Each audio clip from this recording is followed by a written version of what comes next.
Hello friends, welcome back to my channel. আশা করি সবাই ভালো আছো, আমিও ভালোই আছি। আজকে কিছু কথা তোমাদের বলবো। যেমন মনে করো আমরা যখন ছোট থাকি তখন কি, তখন আমরা বাবা মার নিশ্চিত আশ্রয়ের তলায় থাকি। সেখানে না থাকে কোনো চিন্তা, না থাকে কোনো ভাবনা, যেমন ইচ্ছে সেরকম করছি। ভাবছি বড় হলে এটা করব, ভাবছি বড় হলে সেটা করব, না জানি কত আনন্দ বড় হলে, যত কষ্ট ছোটোবেলায়। এই ভেবে ভাবতাম বাবা মারা কত ভালো আছে, আর আমাদের শুধু বকাবকি দিয়ে দবিয়ে পড়াশোনার মাঝখানে আটকে রাখে। ছোটোবেলার ভাবনা ভাই এগুলোই ছিল। ভাবতাম কত তাড়াতাড়ি বড় হব, কত তাড়াতাড়ি ওই বাবা মার জীবনে পৌঁছে যাব। আর আজকে যখন সেই জায়গাটায় পৌঁছেও অনেকটা দূর এগিয়ে গেছি, আজকে বুঝতে পারছি সেই যে ছোট জীবনটা, সেই জীবনটাই সব থেকে ভালো জীবন ছিল।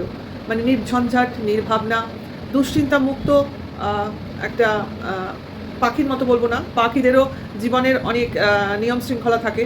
তো বলবো একটা, মানে কি বলবো, মেঘের মতো যেখানে সেখানে উড়ে যাই, যেখানে সেখানে দলাবাদি, যেখানে সেখানে বৃষ্টির মতো ঝরে পড়ি।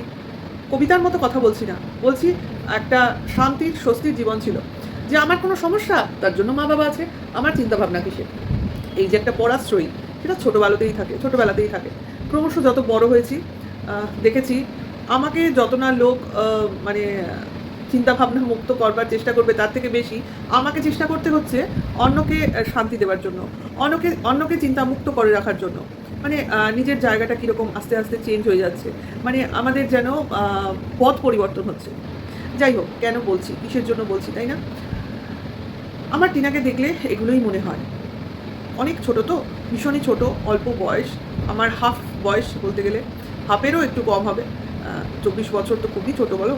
তাহলে সেই বয়সে ও জীবনের যুদ্ধটা কোন পর্যায়ে যেতে পারে সেইটা একেবারে মানে বুঝে গেছে। এত জটিলতা, এত সমস্যা, এত দুর্বিপাক ওকে বুঝেছিল কে জানে বাবা। আমি তো বুঝিনি, ওই বয়সে আমি বুঝিনি, ও হয়তো বুঝেছে বা বুঝছে বা বুঝতে হবে, ওকে বাধ্য বুঝতে। কারণ যেসব লোকজনের সঙ্গে ওর পাঙ্গা নিতে হচ্ছে, তারা যে কেউ সোজা সিধা সরল মানুষ নয়, এটা তো এখন ও কেন গোটা ওয়াইটি দেখছে। তাহলে আজকের দিনে দাঁড়িয়ে আমার টিনার উদ্দেশ্যে কিছু বলার ইচ্ছা হয়েছে। যেমন ওর জায়গায় ও ঠিক আছে, নো ডাউট, ওর একটাই তো উদ্দেশ্য, সেটা হচ্ছে ওর নিজের সন্তানকে নিজের কাছে পাওয়া। কেন পাওয়া? এমন নয় যে আটকে রাখার জন্য পাওয়ার এটাই অর্থ হচ্ছে যে বাচ্চাটা যেন মাকে পায়। অর্থাৎ মাকে পায় মানেটা কি? মায়ের আদরটা পায়, মায়ের ভালোবাসাটা পায়, মায়ের মমতাটা পায়। অর্থাৎ একটা বাচ্চার জীবনে যেন মার স্থানটা শূন্য না হয়ে যায়। তাহলে বলতে পারে, অনেকেই বলতে পারে, তাহলে টিনা কেন প্রথমে বাচ্চাটাকে নিয়ে আসেনি? অনেকবার এই প্রশ্ন উঠেছে, অনেকবার আমরা এই উত্তর দিয়েছি। বারবারই দিতে হবে, মানে সেই সীতার অগ্নি পরীক্ষার মতো। একবার দিলেও মানুষের বিশ্বাস হবে না, তখন বলবে কেউ দেখেছি কেউ দেখিনি, কেউ বলবে শুনেছি কেউ বলবে শোনেনি। কাজে একই কথা বারংবার রিপিট করতে হবে। সেক্ষেত্রে আমাদের ওই একই উত্তর হবে, ওকে নিতে দেওয়া হয়নি ওর ছেলেকে কোনোভাবেই, কোনো অবস্থাতেই। যেমন কিনা এখন করা হচ্ছে, তখনও সেরকমই করা হয়েছিল, শুধু এত লোকজন তখন ছিল না। বা বলা যেতে পারে টিনার মনে হয়েছিল ঝামেলাটাকে বেশি বাড়াবো না। অর্থাৎ তখন রাগের মাথায় ও যেটা করতে চেয়েছিল, ও ভেবেছিল ও ফ্যামিলি তাই ভেবেছিল যে অবস্থার সঙ্গে সঙ্গে, সময়ের সঙ্গে সঙ্গে, পরিস্থিতিটা যখন থিতিয়ে যাবে, রাগটা যখন কমে যাবে, আবার ও ওর ছেলের কাছে ফিরতে পারবে। বলে না, মানুষের চিন্তাভাবনা আর মানুষের ভাগ্য সবসময় মেলে না, এক্ষেত্রেও মেলেনি। তাই হয়েছে। সেই দুটো রাস্তা, আলাদা হয়ে যাওয়ার রাস্তা মা আর ছেলের, সেই যে আলাদা হয়ে গেছে, এখনও এক হতে পারেনি। কতটা কষ্ট হতে পারে, যারা যারা ফিল করছো, যারা যারা বুঝতে পারছো, তারা বোঝো। এবং যারা বুঝবে না, যারা বুঝতে চাইবে না, তারা কোনোদিন চেষ্টা করলেও বুঝতে পারবে না। পরবর্তীকালে টিনার মনে হয়েছে, ছেলে নিজে মুখেও বলেছে, ছেলে যখন বাবার কাছে আছে, মানে বাবা যখন ছেলেকে দিচ্ছে না, ছেলে তো তার বাবার কাছেই আছে, তার নিজের বাড়িতে আছে, তাহলে ভালো থাকুক। ও খানিকটা হয়তো কিছুটা সময় হয়তো এটা ভেবে নিয়েছিল, কিছুটা সময়, পুরোটা সময় কিন্তু নয়। কিন্তু ক্রমশ দেখেছে ওর ছেলেকে অন্যায়ভাবে ইউজ করা হচ্ছে। ওর ছেলেকে যা যা পাওয়া উচিত ছিল, যে যে যত্ন, যে যে আত্মী, যে যে অ্যাটেনশন পাওয়া উচিত ছিল ছেলেটার, সেগুলো পাচ্ছে না। ছেলেটাকে ব্লগিংয়ের খাতিরে ইউজ করা হচ্ছে, ছেলেটাকে প্রপার এডুকেশন দেওয়া হচ্ছে না। মানে এই বয়সে যেটা প্রপার, প্রয়োজনীয় প্রপার কথাটা ইউজ করলাম না, ছেলেটাকে প্রপারলি একটা ডায়েট মেনটেন করে খাওয়াতে হচ্ছে। ডায়েট কেন বললাম? বাচ্চাদেরও কিন্তু একটা নিয়ম করে ডায়েট করে খাওয়াতে হয়, তাদের টাইম মেনটেন করে। ডায়েট বলার থেকে টাইম মেনটেন করে খাওয়াতে হয়, এবং স্পেশাল কিছু প্রোটিন, ভিটামিন, কার্বোহাইড্রেট এইভাবে খাওয়াতে হয়, ফ্রুটস, একটা নিয়ম করে। সেটা করা হচ্ছে না, করার লোকই নেই। সেই ক্ষেত্রে তার মনে হয়েছে যে আমি যখন আছি, মা যখন আছে, তাহলে মা কেন নয়? এর থেকেই তার এই চিন্তাভাবনা। কাজে এটা তো কোনো অন্যায় জিনিস নয় বা অনৈতিক চাওয়াও নয়। একটা মা তার ছেলেকে চাইবে, এতে অনৈতিকতা কী আছে? যতক্ষণ সে চুপ করেছিল সবাই তাকে ধিক্কার জানিয়েছে, সবাই তাকে যথেষ্ট কটু কথা বলেছে এবং সবসময় বলেছে যে কেন সে ছেলের সঙ্গে দেখা করতে যাচ্ছে না। ভাই তোমরা এখনও কি ওই একই কথা বলবে? তোমরা কি জানো না ছেলের সঙ্গে যদি দেখা করতে ও যায় নিজের ইচ্ছায়, তাহলে ওকে চোর অপবাদ দেওয়া হবে, ছিনতাইকারী অপবাদ দেওয়া হবে বা কিডন্যাপার যেটাকে বলে সেটাকে অপবাদ দেওয়া হবে। কারণ ও যে কাজে এগোবে সেটাকেই একটা নেগেটিভ দৃষ্টিভঙ্গিতে দেখা হবে। কারণ এটাই এদের টার্গেট। এরাই চেষ্টা করছে যে কোনো উপায়ে টিনার প্রচেষ্টাকে অসফল করতে।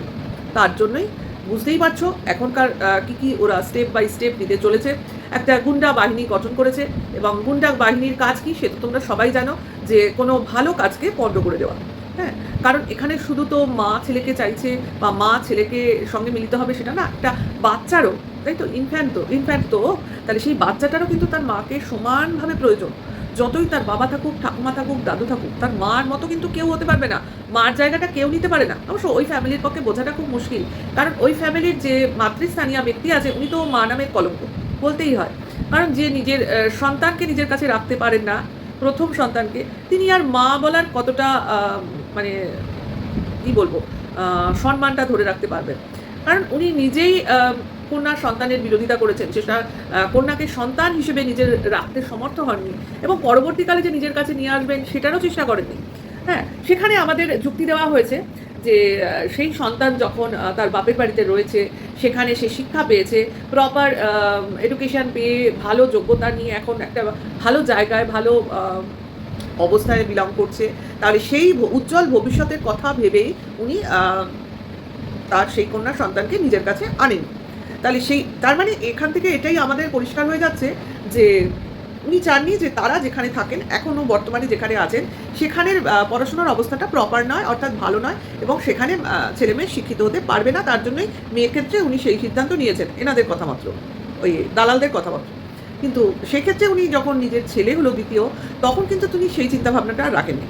তখন কিন্তু উনি চেয়েছেন তার ছেলে অশিক্ষিতই থাকুক এবং তার নিজের কাছেই থাকুক, এবং যেমন ভাবা তেমন কাজ, ছেলে অশিক্ষিতই তৈরি হয়েছে, ওই শিক্ষিতর নামে ধাপ্পা তৈরি হয়েছে, মানে 8 পাস করেছে কি করেনি আমাদের জানা নেই, কারণ কারো তো পাশের সার্টিফিকেট আমরা দেখতে পাবো না, সেই ব্যাপার আর কি। মুখে যতটুকু বলা ততটুকু ভাগ্যিস বলেনি মাধ্যমিক পাস করেছে বা মাধ্যমিক পরীক্ষায় বসেছিল ফেল করেছে, এরকম কোনো কথা আমরা শুনিনি। পাড়ার আনাচে কানাচে তো কথা ঘোরে, কাজেই সব যে একেবারে মিথ্যে কথা বলা যাবে সেটাও তো নয়। যাই হোক, সেটা কথা না, কথাটা হচ্ছে যখন এটা আমাদের সামনে একটা উদাহরণ রয়েছে, মেয়েকে দূরে রেখেছিল, মেয়ে শিক্ষিত হয়েছে, ছেলেকে কাছে রেখেছেন তাই ছেলে শিক্ষা পায়নি। সেক্ষেত্রে উনি কোন রিস্কে এখনকার প্রজন্মের একটা বাচ্চাকে নিজেদের কাছে ওই পরিবেশে রাখতে চান যে পরিবেশে তার নিজের সন্তানের বাবাই শিক্ষা পায়নি? সেই বাবাটাই বা কী করে পারবে ওই পরিস্থিতিতে তার ছেলেকে রেখে দিতে, যেখানে জানে যে তার দিদি তাদের সংসারে এখন নেই, তাদের সঙ্গে সম্পর্ক নেই, যে মা ছাড়া থেকে কীরকম মনোকষ্টে ভুগেছে এবং তার ভবিষ্যৎটা ভালো হলেও তার একটা ফাঁকা জায়গা, খালি জায়গা থেকেই গেছে যে সে তার মার সঙ্গে থাকতে পারেনি। তাহলে সেই অবস্থাটা জেনেও কী করে এরা পারছে যে একটা সন্তানকে তার মার থেকে আলাদা করে রাখতে, যেখানে মা সন্তানটাকে চায়? মা যদি সন্তানকে না চাইতো তাহলে সেটা কথাটা আলাদা হতো।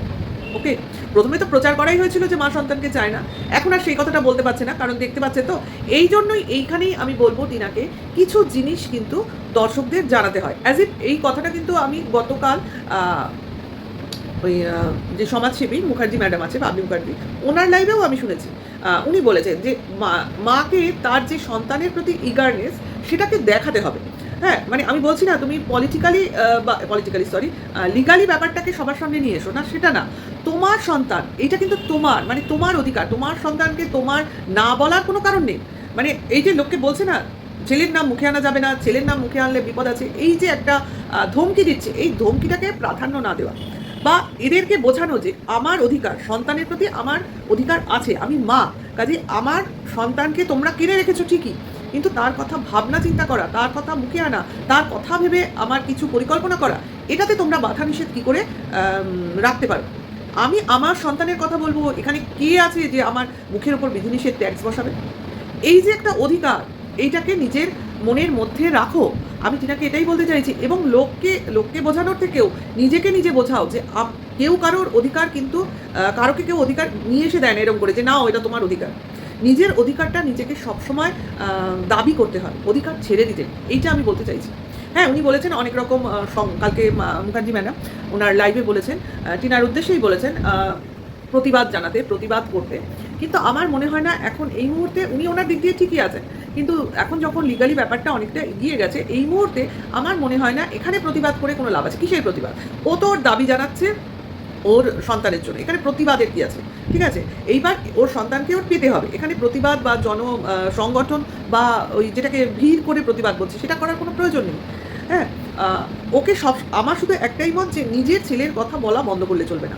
নিজের ছেলের কথা সবসময় বলতে হবে, নিজের ছেলের কথা মনে করেই সমস্ত কাজ করতে হবে এবং নিজের একটা কথা তো এটা গার্ড বেঁধে নিতে হবে যে একটা মায়ের জীবনে তার সন্তানের থেকে বড় কিছু নেই। সে যা করবে, যেটুকু করবে তার নিজের এবং সন্তানের ভবিষ্যৎ ভেবেই করবে। এটা তো একদম 100% পিওর সত্যি কথা। এর মধ্যে তো কোনো ভেজাল নেই। কাজে এইটা তো করতেই হবে। আজকে টিনা বলছে আমি একটা সোনার জিনিস বানাচ্ছি, মানে একটা ওর বাবার দেওয়া বিয়ের সোনার চেনের সঙ্গে একটা সোনার লকেটও বানিয়েছে। হ্যাঁ, অনেকদিন আগেই বানিয়েছে, গতকালকে দেখালো, নিয়ে এলো জাস্ট, নিয়ে এসে নিজে গলায় পরে নিয়ে দেখাচ্ছে। এই ক্ষেত্রে বলছে সবাই বলবে যে আমি সোনার জিনিস বানিয়েই চলেছি আর ছেলের জন্য একটা রূপোর আংটি করে রেখেছি। এই নিয়েও কথা হবে, ছেলের জন্য সোনা নয় কেন, আমার জন্য শুধু সোনা কেন। আচ্ছা, এখানে যারা বলছে তারা কিন্তু না বুঝে অবোধের মতো কথা বলছে। কারণ একটা মা যখন নিজের জন্য কিছু বানায়, হ্যাঁ, সে নিজে পড়বে তো ঠিক আছে, হ্যাঁ, সে তো সেই জিনিসটা সঙ্গে করে নিয়ে যাবে না। তার যা কিছু থাকবে সবই তো তার সন্তানের জন্য থাকবে। সোজা কথা এটাই।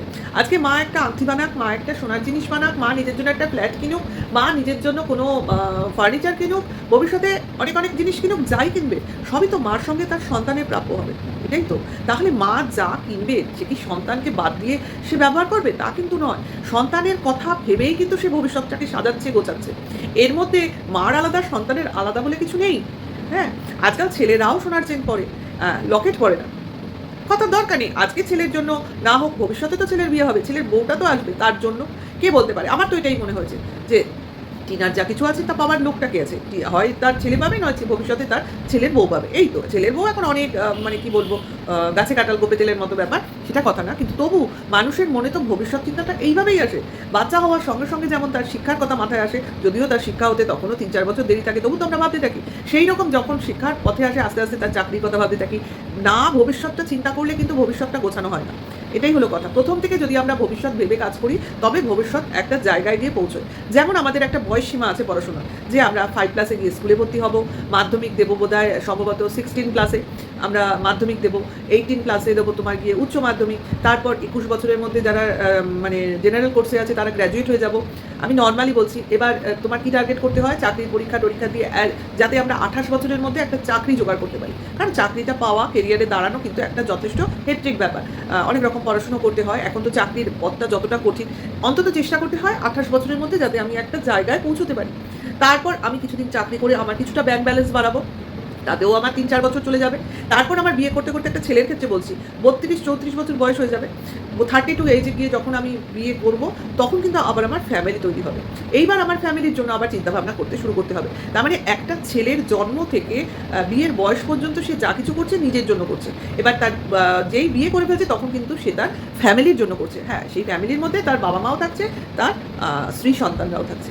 এটা যেমন ছেলেদের, এখন কিন্তু সেম টু সেম মেয়েরাও এরকম ভাবনা চিন্তাই করে। তারাও চিন্তা করে যে আমরা পড়াশুনো করে বয়সটা আমার যে যেরকম বয়সের মধ্যে পারে একটা চাকরি পাওয়ার চেষ্টা করে, নিজের পায়ে নিজে দাঁড়াবার চেষ্টা করে। তারপর এখন তো মেয়েদের একটা চিন্তাভাবনা হয়েছে, ছেলেদের যেহেতু নিজেদের একটা তবু বাড়ি টাড়ি থাকে, বা মেয়েদেরও বাপের বাড়ি থাকে, কিন্তু তবু তারা একটা মনে করছে যে নিজেদের আলাদা বাসস্থান করব, ফ্ল্যাট করব। ছেলেরাও করে সব, যেখানে যেখানে চাকরি করে দূরের জায়গায়, সেখানে গিয়ে তাদের মতো তারা সেটেল হওয়ার ব্যবস্থা করে। প্রবাসে তো এগুলো হয়। এখন তো আমাদের কলকাতায়, ওয়েস্ট বেঙ্গলে ম্যাক্সিমাম ছেলেমেয়েই বাইরে চলে যাচ্ছে, ব্যাঙ্গালোর চলে যাচ্ছে, বম্বে চলে যাচ্ছে, দিল্লি চলে যাচ্ছে, আরও হায়দ্রাবাদ অমুক তমুক চলে গিয়ে সেখানে গিয়ে চাকরি করছে, সেটেল হচ্ছে না? হচ্ছে তো। তাহলে এই তো লাইফ, এইভাবেই তো বাঁচা। তাই বলি, সেটা কথা না, আমি বলছি যে টিনাকে, যে তুমি তোমার অধিকারটা থেকে ছেড়ো না, সরবে না। তোমার জায়গা, তোমার ছেলে, কেউ নেওয়ার নয়। আজ তুমি যত ছেলের সম্বন্ধে ভাববে, ছেলের কথা মুখে বলবে, ভবিষ্যতে কিন্তু এটা ডিজিটাল ওয়ার্ল্ড, ওয়াইটি প্ল্যাটফর্ম, ছেলে যত বড় হবে সে কিন্তু ভিডিওসগুলো দেখবে। আমি লিগালিটির বাইরে গিয়ে কথা বলছি, সে কিন্তু দেখবে, সে তার মাকে চিনবে, মার ভিডিওগুলোও দেখবে, এবং মা কিভাবে তাকে ছাড়া কষ্ট পেয়েছে সেগুলোও কিন্তু সে জানতে চাইবে। একটা সময় কিন্তু তার মনেও এগুলো আসবে, সেগুলো কিন্তু দেখাতে হবে ওকে। বুঝেছো? ছেলে বাচ্চাদের মন কিন্তু অন্যরকম। তারা মার কাছে কতটা ভালোবাসা পেয়েছে, মার কাছে নেগলেক্টেড হয়েছে কিনা, মা কতটা তাকে চেয়েছে, আমি তো এগুলো দেখি, এগুলো তাদের মনে জিজ্ঞাসা। আমার মেয়ে তো দূর থেকে বলবে, "মা আমাকে মনে আছে তো? ভুলে যাওনি তো?" ভুলে যাওয়ার জিনিস নয় রে ভাই। তবু ওরা মনে করে মার থেকে দূরে আছি, মা আমাকে ছাড়া অন্য কাউকে ভালোবাসছে না তো? মানে আমাদের বাড়িতে তো অনেক বাচ্চা-কাচ্চা রয়েছে আমার জায়েদের। ওর মনে এগুলো প্রশ্ন জাগে, বড় হলে কি হবে? তুমি দিদিকে বেশি ভালোবাসছো না? তুমি বোনকে বেশি ভালোবাসছো না তো? আ এরকম জিজ্ঞাসা আছে। তার জন্য বলছি যে ছেলের প্রতি ইগারনেসটা দেখাতে হবে। যেটা ও দেখাতে চায়নি। কিন্তু এটা দেখানোতে তো কোনো মানা নেই রে ভাই। আমার ছেলে আমি ভালোবাসবো। এতে কে তোমার বাধা নিষেধ বসাতে পারে? কার এত ক্ষমতা আছে? মায়ের ক্ষমতার থেকে বড় কিছু নেই। ঠিক আছে? আ এটা আমার বলতে ইচ্ছা হলো কোনদিন আগে। আ যদি ও শোনে বা চিন্তা করে বা ভাবে বা আমাকে ফলো করে, তাহলে অবশ্য করেই বুঝবে যে আমি কী বলতে চাইছি। ভালোটাই বলতে চাইছি, খারাপ কিছু বলছি না। কারণ কি বলতো? আমি তো ভাবতেই পারি না আমার সন্তানকে কেউ আমার কাছ থেকে কেড়ে নেবে। এটা আমার মাথায় কিন্তু প্রচণ্ড গরম হয়ে যায়, এই কথাটা যত ভাবি তত। আর সেখানে যদি সেই সন্তান কেড়ে নেওয়া লোকটা আমার হাসব্যান্ড হয়, ভাই, যাকে আমি জীবন দিয়ে ভালোবেসেছি, তাকে ওই জায়গায় চিন্তাভাবনা করতে জাস্ট মাথাটা খারাপ হয়ে যায়।